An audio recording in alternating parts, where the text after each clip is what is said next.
Bonjour à toutes et à tous.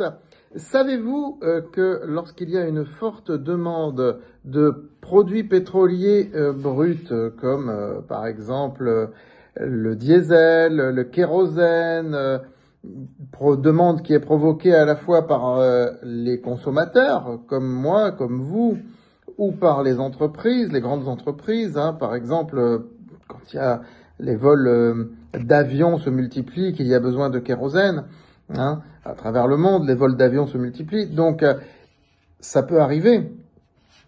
Ça ne veut pas dire forcément que le cours du pétrole va augmenter. La demande et l'offre des prix du pétrole est beaucoup plus dépendante de facteurs politiques, en fait. Là, on parle de facteurs économiques.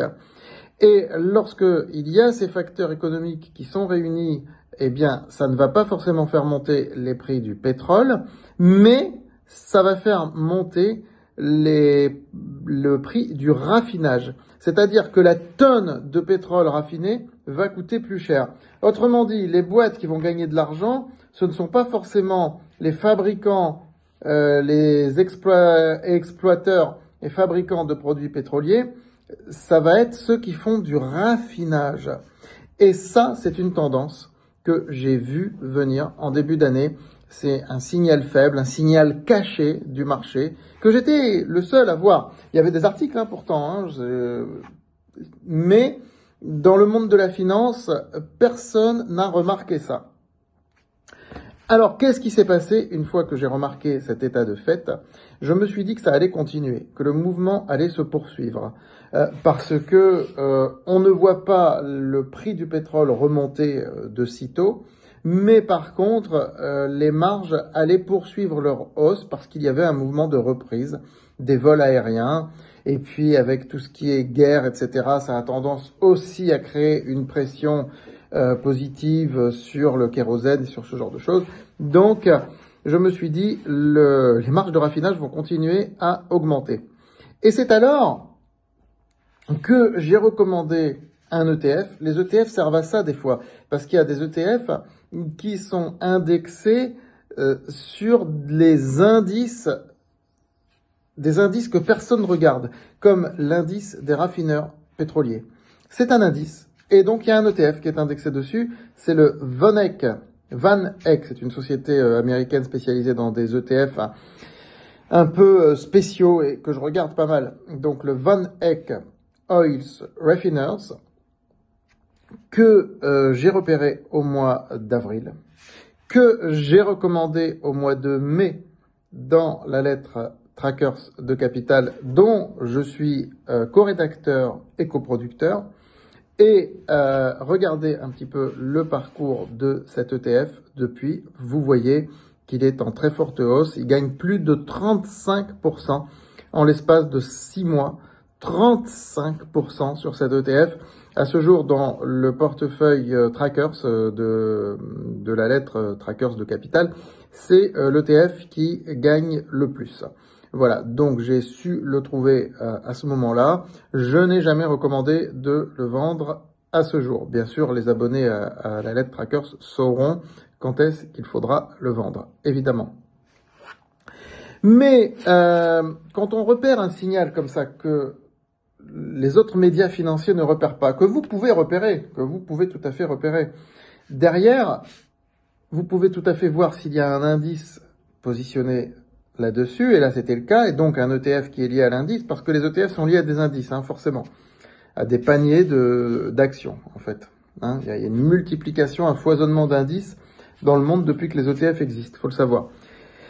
Et si on veut se spécialiser sur une valeur, on doit aussi chercher une valeur. Et c'est ce que j'ai fait sur le portefeuille croissance de France Bourse. Et là, j'ai repéré le leader européen du raffinage, c'est Repsol. J'étais en Espagne le mois dernier, j'ai fait une vidéo sur Repsol, je vous le rappelle, vous pouvez la revoir, devant une station-service Repsol. Je vais vous expliquer un petit peu que la société bénéficie fortement de la hausse de ce prix du raffinage. Je vais aller plus loin aujourd'hui. Sur l'année 2025, Repsol va probablement faire autour de 9 milliards d'EBITDA, dont 40%, vous entendez, c'est colossal, 40% grâce au raffinage. Donc c'est pas étonnant que le titre continue de flamber. Mais moi je n'ai pas attendu qu'il flambe. Je me suis positionné sur le titre Repsol en même temps que sur l'ETF. Ce sont deux philosophies d'investissement différentes mais qui se rejoignent. Un panier d'actions ou une action en particulier. Pour la quinzaine de France Bourse, pour le portefeuille croissance, ça a été l'action Repsol. Et regardez le résultat. Le titre Repsol gagne près de 50% depuis. En incluant le dividende qui a été distribué, nous sommes autour des 50% de gains en l'espace de 6 mois. Et oui, sur le titre Repsol. Et quand vous remettez en parallèle avec l'ETF, vous voyez que les courbes se ressemblent drôlement. C'est normal. Vous voyez les autres valeurs du secteur pétrolier, elles n'ont pas monté comme Repsol. Repsol a monté non pas à cause d'une hausse des prix pétroliers, je le répète, mais à cause de la hausse des marges de la raffinerie, puisque Repsol est le premier raffineur européen fortement positionné sur l'Espagne et le Portugal. Portugal d'ailleurs, soit dit en passant, qui est en très forte croissance. Ce sera l'objet d'une vidéo prochainement, le Portugal. Voilà. Donc, il faut savoir être à l'écoute de ces signaux faibles. Et ce signal faible, on pouvait le voir sur le graphique des marges de raffinage. Regardez le graphique des marges de raffinage. Comme vous le constatez, ce sont des marges qui ont fortement grimpé depuis le début de l'année. Et donc, quand vous mettez en parallèle avec les deux autres graphiques que je vous ai montrés, celui de Repsol et celui de l'ETF, vous voyez que tout ça est bien lié. Voilà comment en bourse on repère une tendance naissante lorsque personne ne la voit. Voilà, je vous invite à liker et partager cette vidéo. Je ne l'ai pas dit au début de la vidéo, pour une fois.